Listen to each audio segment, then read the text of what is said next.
Good afternoon विद्यार्थियों। BSc part third में PGR plant growth regulator में ऑक्सीजन हम पढ़ रहे हैं और हमने पाल के प्रयोग तक देख लिया था इसको। अब हम बात करेंगे एफडब्ल्यू वेंट के बारे में। एफडब्ल्यू वेंट इसने 1926 से 28 के दौरान ऑक्सीजन पर कार्य किया था, तो वृद्धिकारी पदार्थ को अलग करने में इन्होंने सफलता हासिल की थी। जो वृद्धिकारी पदार्थ है, वृद्धिकारी पदार्थ को अलग किया किसने? एफडब्ल्यू वेंट ने। ठीक है, अब अलग कैसे किया? तो इन्होंने क्या किया कि जई के प्रांकुर चोल पर प्रयोग किया था। तो जई का प्रांकुर चोल, ये जैसे जई का प्रांकुर चोल है और ये इसका शीर्ष भाग है कोलियोप्टाइल। ठीक है, ये वाला जो हिस्सा है ये इसका शीर्ष भाग है जई का प्रांकुर चोल। क्लियर? अब जई के प्रांकुर चोल के शीर्ष भाग को इन्होंने क्या कर दिया, यहां से काट दिया। काट के इसको तो रख लिया अलग। ठीक है, यानी ये केवल क्या बच गया, यहां पर ठूंठ बच गया, इसका नीचे वाला हिस्सा। ठीक है, इसका शीर्ष भाग शिरोच्छेदित भाग ये वाला है, तो ये इसका हो गया शिरोच्छेदित भाग। ठीक है, इसको अलग कर लिया इन्होंने। अलग करने के बाद इसको इन्होंने क्या किया, इस टुकड़े को इस घनाकार अगार के टुकड़े पर रख दिया। तो ये घनाकार अगार का टुकड़ा है। ठीक है, अगार का इस टुकड़े पर रख दिया इसको इन्होंने। ठीक है, इस टूटे मतलब अलग किए हुए शीर्ष भाग को इन्होंने अगार के एक घनाकार टुकड़े पर रख दिया। अब इसके बाद इस शीर्ष को अगार से अलग कर फिर इसको क्या किया, इस घनाकार भाग पर रखने के बाद यानी इस अगार पर रख दिया। अब इन दोनों को कर दिया अलग अलग। ठीक है, अब अलग करने के बाद जो इसका नीचे वाला ये अगार वाला टुकड़ा है, इस अगार वाले टुकड़े को इन्होंने क्या किया, इस ठूंठ पर रख दिया। इस प्रकार से ये अगार का टुकड़ा रख दिया इस ठूंठ पर। ठीक है, ये रख दिया इन्होंने और फिर इसको एक दिशीय प्रकाश दिया गया। एक दिशीय प्रकाश देने पर यानी इस अगार के टुकड़े को इस ठूंठ पर स्थापित करने पर इन्होंने पाया कि वृद्धि उसी प्रकार से पुनः स्थापित हो जाती है। यानी कि जब इसको एक दिशीय प्रकाश दिया गया तो ये ठूंठ, या हम ये कहें कि इसका शीर्ष भाग इस तरह से ऊपर किस ओर घूम गया, प्रकाश की ओर घूम गया, यानी कि वृद्धि पुनः स्थापित हो जाती है। ठीक है, अब इस बात से निष्कर्ष क्या निकाला एफडब्ल्यू वेंट ने? इसके विपरीत भी एक प्रयोग किया था। अगर साधारण अगार खंड को प्रांकुर चोल के ठूंठ पर रख दिया जाए, यानी कि केवल इस भाग को इस प्रकार की प्रोसेस ना अपना करके सीधा ही अगार के टुकड़े को इस ठूंठ पर रख दिया जाए, तो फिर क्या इस प्रकार का वृद्धि पुनः स्थापित हो जाएगी? बिल्कुल नहीं होगी। ठीक है, तो इससे क्या पता चलता है? इससे पता ये चलता है कि कुछ पदार्थ प्रांकुर चोल के शीर्ष भाग में बनते हैं, यानी कि इस भाग में यहाँ पर बनते हैं और वहाँ पर बनने के बाद वो नीचे की ओर अगार खंड में ट्रांसफर हो जाते हैं। तो यहाँ पर इस अगार खंड के टुकड़े पर जब इसको रखा गया तो इस शीर्ष भाग में वृद्धिकारी पदार्थ बन रहे हैं और ये धीरे धीरे कहाँ जा रहे हैं, नीचे की तरफ जा रहे हैं। अगार के टुकड़े में ये ट्रांसफर हो जाते हैं और जब इस अगार के टुकड़े को वापस ठूंठ पर स्थापित किया गया तो इस अगार के टुकड़े में उपस्थित वृद्धिकारी पदार्थ के प्रभाव से वृद्धि पुनः स्थापित हो जाती है। तो अपने प्रयोगों के आधार पर एफडब्ल्यू वेंट ने बताया कि प्रांकुर चोल को एक ओर से प्रकाशित करने पर प्रदीप्ति क्षेत्र में ऑक्सीजन की मात्रा कम होती है। यानी कि प्रदीप्ति क्षेत्र कौन सा है? ये वाला है, क्योंकि इस ओर से प्रकाश दिया जा रहा है तो ऑक्सीजन की मात्रा इस ओर तो कम होती है और जो इसका अदीप्ति क्षेत्र है, यानी कि जो इसकी डार्क साइड है, उस तरफ ऑक्सीजन की मात्रा अधिक होती है। ठीक है, अब देखिए इन्होंने एक और प्रयोग किया। अब उसकी बात करते हैं। ये तो आपको समझ में आ गया होगा, दोबारा से देख लेते हैं KF पेंट ने जई के प्रांकुर चोल पर प्रयोग किया। इन्होंने जई के प्रांकुर चोल के शीर्ष भाग को काट दिया, अलग कर दिया, और अलग करने के बाद इस शिरोच्छेदित भाग को इन्होंने एक अगार के वर्गाकार टुकड़े पर, घनाकार टुकड़े पर रखा। ठीक है, कुछ समय बाद इस टुकड़े को, अगार के टुकड़े को इन्होंने इस ठूंठ पर पुनः स्थापित किया और फिर इसे एक दिशीय प्रकाश दिया गया। तो इन्होंने देखा कि वृद्धि सुचारू रूप से चल रही है। तो इन्होंने निष्कर्ष ये निकाला कि प्रांकुर चोल के शीर्ष भाग में कोई वृद्धिकारी पदार्थ बनता है, और जब इस कटे हुए शीर्ष भाग को इस अगार के टुकड़े पर रखा जाएगा तो फिर इस शीर्ष भाग से वृद्धिकारी पदार्थ ट्रांसफर होकर कहाँ आ जाता है, इस अगार के टुकड़े में आ जाएगा, और फिर इस अगार के टुकड़े को ठूंठ पे रखने पर वृद्धि पुनः स्थापित हो जाती है। तो इनका निष्कर्ष यही था कि शीर्ष भाग में वृद्धिकारी पदार्थ की उपस्थिति होती है, यानी कि वहाँ पर वो बनते हैं और नीचे की ओर ट्रांसफर होते हैं। और साथ ही इन्होंने ये भी बताया कि जो इसकी प्रदीप्ति सतह है, जिस ओर से इसको प्रकाश दिया जा रहा है, उस तरफ तो ऑक्सीजन या वृद्धिकारी पदार्थ की मात्रा कम होती है, और जो इसकी डार्क साइड है उस ओर प्रकाश की जो ऑक्सीजन की मात्रा है वो ज़्यादा होती है। ठीक है, अब इन्होंने एक और प्रयोग किया, अब उसके बारे में देख लेते हैं। दूसरा प्रयोग इनका क्या है? दूसरे प्रयोग में इन्होंने लगभग इसी तरह का काम किया था, लेकिन साथ ही साथ इन्होंने एक और, जिसके बीच अभ्रक की प्लेट का इन्होंने प्रयोग किया। तो इन्होंने क्या किया कि जई के शीर्ष को अगार के दो टुकड़ों, जिनके बीच एक अभ्रक की प्लेट लगी थी, इस प्रकार रखा कि शीर्ष आधा आधा दोनों टुकड़ों पर रहे। यानी ये तो है प्रांकुर चोल का शीर्ष भाग। ठीक है, यहाँ से इसको इन्होंने अलग किया, अलग कर दिया। अब क्या किया इन्होंने, इसी प्रकार से इस अगार के टुकड़े के दो भाग कर लिए। ये वो अगार का टुकड़ा है जिसके अंदर क्या है, वृद्धिकारी पदार्थ है। ठीक है, और फिर इस ठूंठ पर इन्होंने इस अगार के टुकड़े को पुनः स्थापित किया। इस प्रकार से ये पुनः स्थापित कर दिया, लेकिन इस अगार के टुकड़े के बीचों बीच इन्होंने लगा दी एक अभ्रक की प्लेट। ये लगा दी अभ्रक की प्लेट, अभ्रक की प्लेट लगा दी इनके बीच में। तो आधा ठूंठ का भाग तो इस ओर है और आधा ठूंठ का भाग इस ओर है। ठीक है, अब इसको दिया गया एक तरफ से प्रकाश। ठीक है, प्रकाश देने पर इन्होंने 65% भाग इसकी अदीप्ति सतह पर एकत्रित होता है, यानी कि जो हार्मोन है, वृद्धिकारी पदार्थ, वो इसकी डार्क साइड पर कितना होता है, 65%, और इसकी जो लाइट सरफेस है उस तरफ कितना होता है, 35%। यानी कि इसका निष्कर्ष यही निकलता है इस प्लेट को लगाने से कि इस भाग, कौन से, डार्क साइड, तो डार्क साइड की सतह पर कोशिकाओं का अधिक विस्तारण हो जाएगा, क्योंकि इस ओर ही अधिक वृद्धिकारी पदार्थ है। तो कोशिकाओं का एक्सटेंशन इस तरफ ज़्यादा होगा और प्रवाह किस ओर घूम जाएगा, प्रकाश की ओर घूम जाता है। यानी ये इस प्रकार से घूम जाएगा। ठीक है, ऐसे घूम जाएगा। ये अभ्रक की प्लेट है और ये अगार का टुकड़ा है।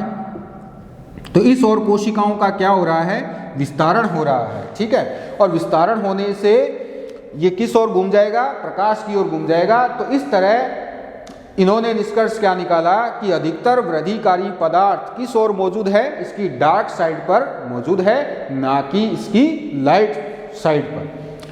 इसी तरह से इन्होंने मूल शीर्ष पर भी प्रयोग किया। ये तो था इन्होंने प्रो शीर्ष पर किए गए प्रयोग, यानी शूट पर, और अब इन्होंने क्या किया, रूट पर भी इसी तरह का प्रयोग किया था। जड़ें, जो कि एक अंडरग्राउंड पार्ट होती है प्लांट का, उस पर भी इन्होंने इस प्रकार से प्रयोग किया। और उन्होंने क्या पाया वहां पर, तो देखिए, मूल शीर्ष में हार्मोन का विस्थापन व प्रवाह किस तरफ होता है, हमेशा नीचे की ओर होता है।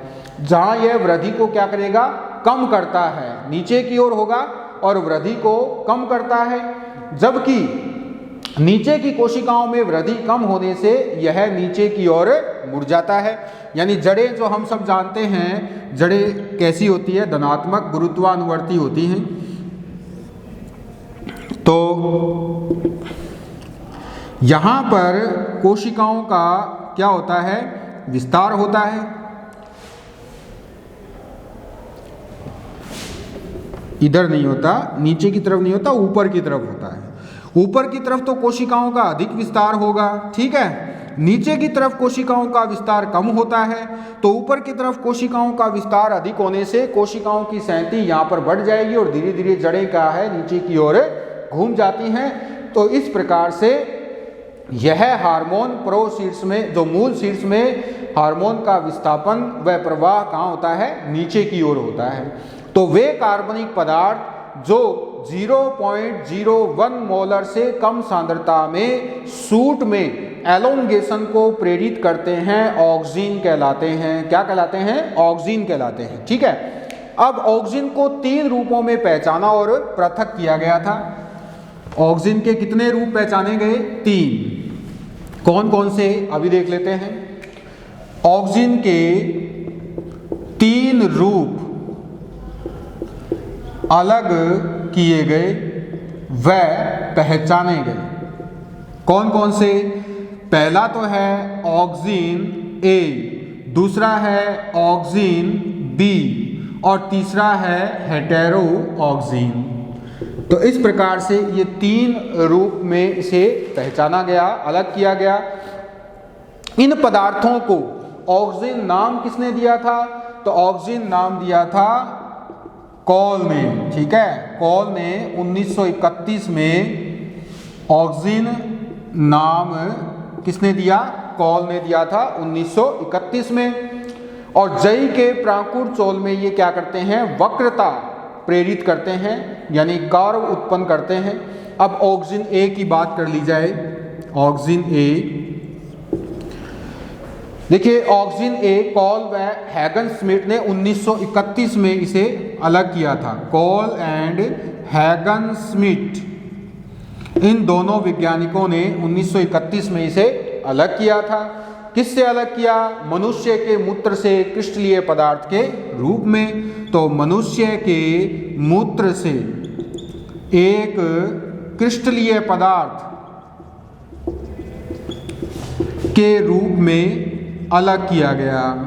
किसको? ऑक्सिन ए को। ऑक्सिन ए को किस रूप में अलग किया गया? मनुष्य के मूत्र से क्रिस्टलीय पदार्थ के रूप में अलग किया गया। और फिर इस पदार्थ को इन्होंने शिरोच्छेदित प्रांकुर चोल पर अकेंद्रित रूप से डाला तो पाया कि यह वक्रण के लिए जिम्मेदार है। इसको ऑक्सिन ए नाम दिया गया। इसको ऑक्सिन ए नाम दिया गया।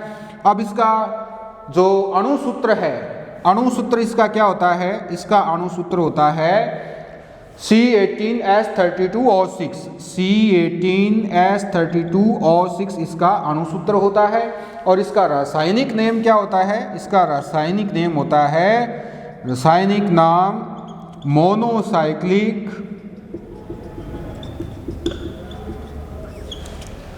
Monocyclic trihydroxy carboxylic acid. ट्राईहाइड्रोक्सी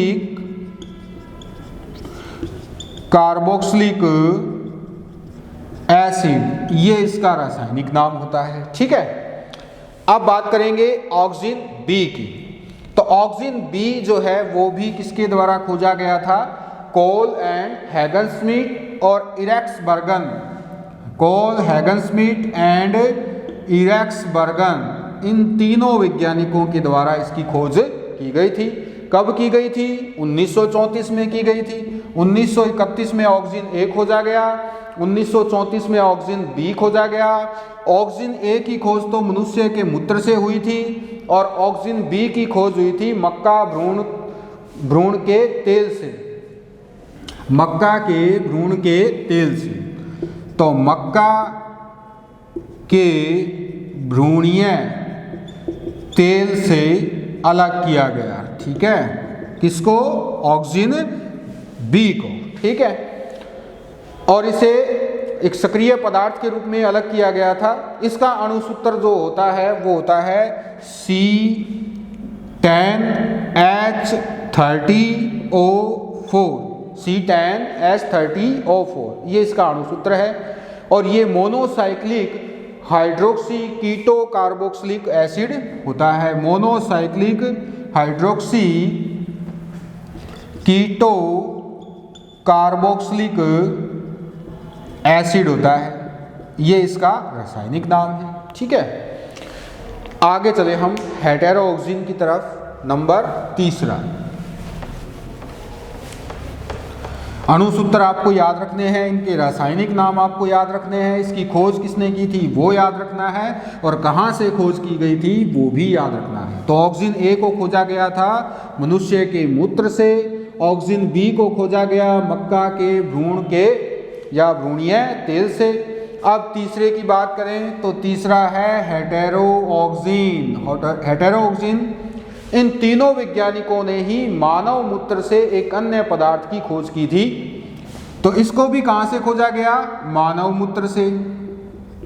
मानव मूत्र से ऑक्सीजन ए के अलावा अन्य वृद्धिकारी पदार्थ खोजा गया।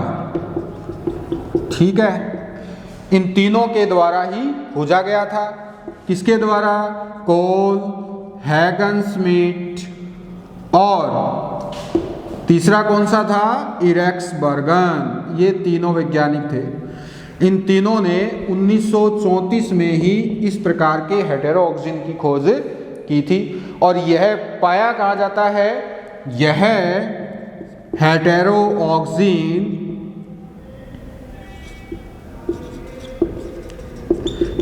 हेटेरोऑक्सिन उच्च पादपों व कवकों में प्राकृतिक रूप से भी पाया जाता है। प्राकृतिक रूप से पाया जाता है, यानी कि वहां पर ये प्राकृतिक रूप से बनता है। ठीक है, तो ये प्राकृतिक ऑक्सीजन है। इसका अणुसूत्र होता है C10H9O2N। ये इसका क्या हो गया? इसका अणुसूत्र हो गया। और इसका रासायनिक नेम होता है इंडोल 3 एसिटिक एसिड। ये सबसे महत्वपूर्ण है, इसी को हम पढ़ते हैं, इसी की संरचना हम देखेंगे। तो प्राकृतिक ऑक्सीजन बनते कहाँ है? तो ये प्राकृतिक रूप से इन पादपों में पाए जाते हैं। तो ये शीर्ष विभज्योतक पर बनते हैं। शीर्ष विभज्योतक पर बनते हैं। कहाँ बनते हैं? ये शीर्ष विभज्योतक पर। जो सूट है, रूट है, वहाँ पर ये शीर्ष विभज्योतक पर बनते हैं। इनका संश्लेषण कौन से एमिनो एसिड से होता है? तो इनका संश्लेषण होता है,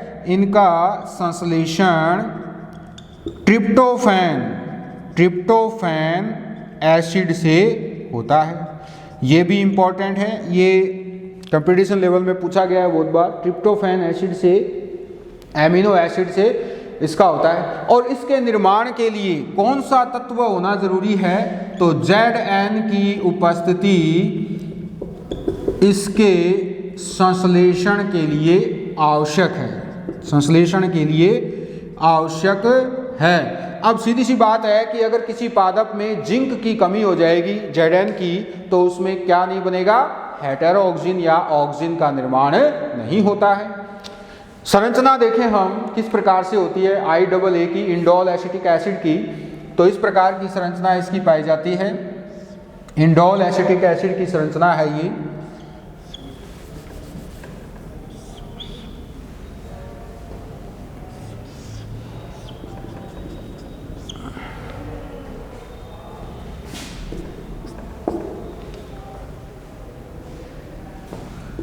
CH2COH। ठीक है, इस प्रकार से ये है इंडोल एसिटिक एसिड, IAA इसको हम कहते हैं। क्लियर? इसके अलावा इंडोल 3 एसिटैल्डिहाइड और इंडोल 3 एथेनॉल, ये भी रासायनिक पदार्थ के रूप में उच्च पादपों में पाए जाते हैं। तो उच्च पादपों में हेटेरोऑक्सिन तो यानी कि इंडोल 3 एसिटिक एसिड तो होता ही है। इसके अलावा इंडोल 3 एथेनॉल भी होता है, इंडोल 3 एसिटैल्डिहाइड भी होता है। ऑक्सीजन ए और ऑक्सीजन बी की उपस्थिति को बाद के प्रयोगों द्वारा स्थापित नहीं किया जा सका है। अतः प्राकृतिक रूप से उपलब्ध ऑक्सीजन क्या है? हेटेरोऑक्सिन है। अब संश्लिष्ट ऑक्सीजन की बात कर लेते हैं। आर्टिफिशियल ऑक्सीजन, सिंथेटिक ऑक्सीजन इनको हम कह सकते हैं। कुछ संश्लिष्ट रासायनिक यौगिक भी ऑक्सीजन के समान काम करते हैं, तो वो कौन कौन से हैं? तो देखिए, प्राकृतिक ऑक्सीजन तो क्या हो गया, इंडोल एसिटिक एसिड। अब कुछ संश्लिष्ट सिंथेटिक ऑक्सीजन के बारे में हम देख लेते हैं, जो कि बहुत महत्वपूर्ण भी है और कई बार इनमें से एग्जाम्पल पूछे भी जाते हैं कि बताइए जो संश्लिष्ट ऑक्सीजन है वो कौन कौन से हो सकते हैं, इनके नाम क्या हैं। कुछ तो खरपतवार को नष्ट करने में काम आते हैं, तो देखते हैं अभी कौन कौन से हैं। पहला आता है इसमें NAA, ये क्या है, सिंथेटिक ऑक्सीजन है, ठीक है। NAA को नैफ्थलीन एसिटिक एसिड कहते हैं। क्या कहते हैं? Naphthalene acetic acid. इसी तरह से दूसरा जो है वो है IBA। इनके फुल फॉर्म बहुत बार पूछते हैं एग्जाम में, तो ये है इंडोल 3 ब्यूटारिक एसिड। क्या ये इंडोल 3 ब्यूटारिक एसिड, ये इसका फुल फॉर्म है। इसके बाद 2,4-D को खरपतवार नाशक भी कहा जाता है। 2,4-डाइक्लोरोफिनॉक्सी एसिटिक एसिड होता है इसका नाम। 2,4-डाइक्लोरोफिनॉक्सी एसिटिक एसिड, 2,4-D इसको कहा जाता है। इसके बाद है 2,4,5T। अगला जो है वो इसमें वो है 2,4,5T। Trichlorophenoxy acetic acid, trichlorophenoxy acetic acid, ये है, ये भी एक खरपतवार नाशक है। इसके अलावा इंडोल 3 प्रोपियोनिक एसिड IPA, तो ये हो जाता है इंडोल 3 प्रोपियोनिक एसिड, ठीक है। ये सब क्या है, सिंथेटिक हैं। इसके अलावा phenyl acetic acid PAA, phenyl acetic acid. इसके बाद है MCPA।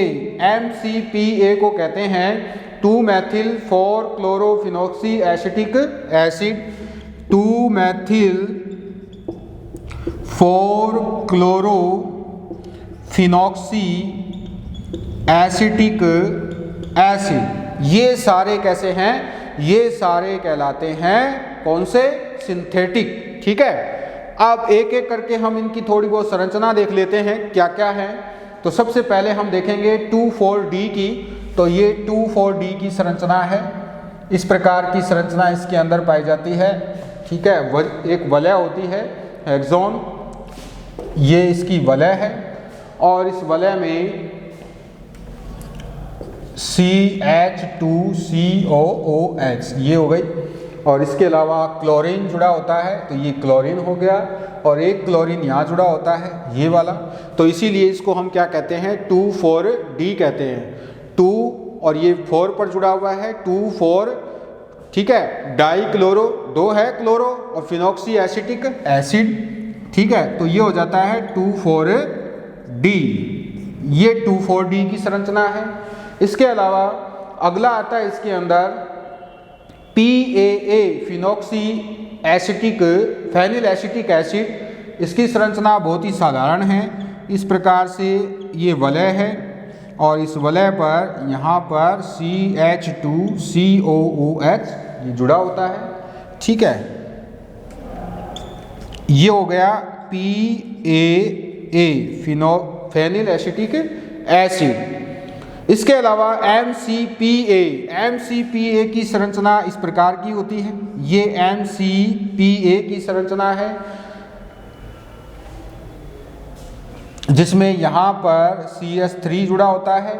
ऊपर की ओर देखें हम तो ये हो जाएगा OCH2COOH, और इसके अलावा एक क्लोरीन इसके अंदर है, तो ये है क्लोरीन, तो ये MCPA, ठीक है।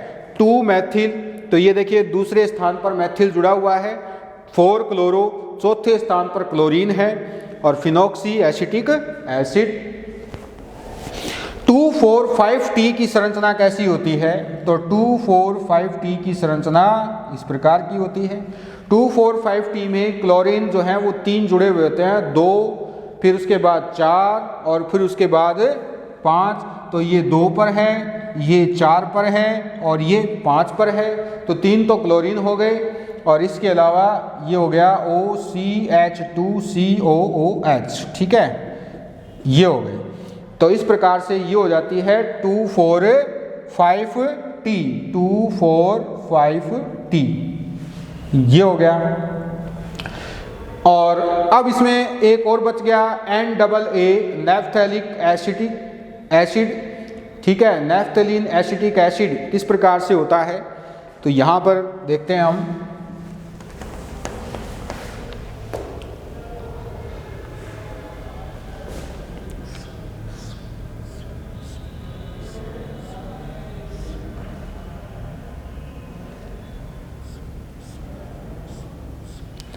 ये नैफ्थलीन एसिटिक एसिड है।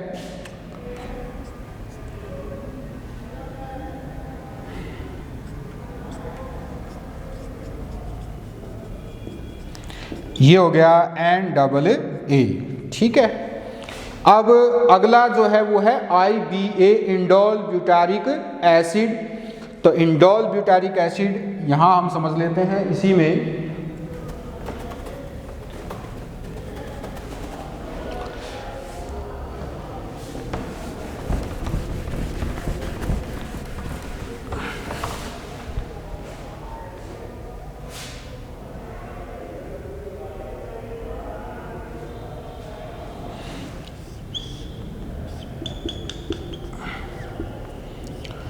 CH2CH2CH2COOH, ये हो जाता है IBA, इंडोल ब्यूटारिक एसिड, ठीक है।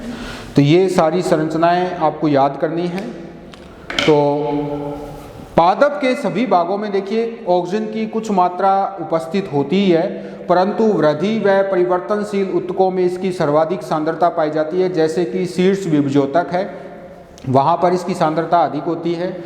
ऑक्सीजन शीर्ष से आधार की ओर गमन करते हैं, तो इसका मतलब ये हो जाता है कि इनका कौन सा अभिगमन है? इसका ध्रुवीय अभिगमन होता है। कौन सा होता है?